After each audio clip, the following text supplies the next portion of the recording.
Hi guys, আম ভাঙা তো প্রায় শুরু হয়ে গিয়েছে, তাই আম শেষ যাতে না হয়ে যায়, তাই আম থাকতে থাকতে বানিয়ে ফেলো পাকা আমের সুন্দর একটি রেসিপি। তো চলো কীভাবে বানাই তোমরা দেখতে থাকো।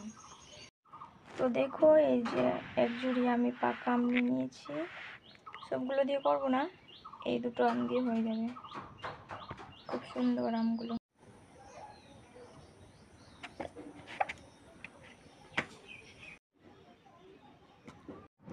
তো দেখো, এখানে কিছুটা ময়দা নিয়েছি, এর মধ্যে কিছুটা সুজি দিয়ে দেবো, এরপর কিছুটা কালো জিরা,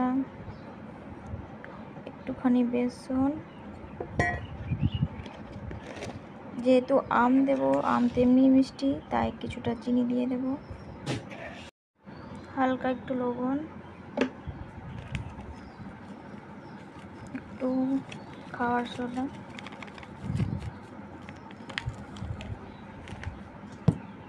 এরপর এগুলোকে ভালোভাবে মিশিয়ে নেব। তো এদিকে আমার মেশানো হয়ে গেছে। এরপর এই যে পেস্ট করা আম ছেঁকে নিয়েছি, এর মধ্যে দিয়ে দেব।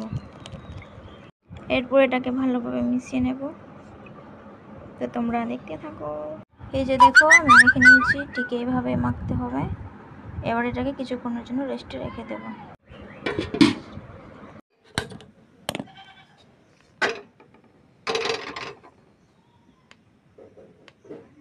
এই যে বেশ কিছুক্ষণ ঢেকে রেখেছিলাম।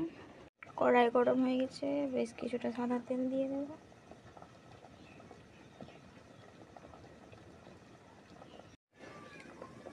তেল গরম হয়ে গেছে, এরপর দিয়ে দেব।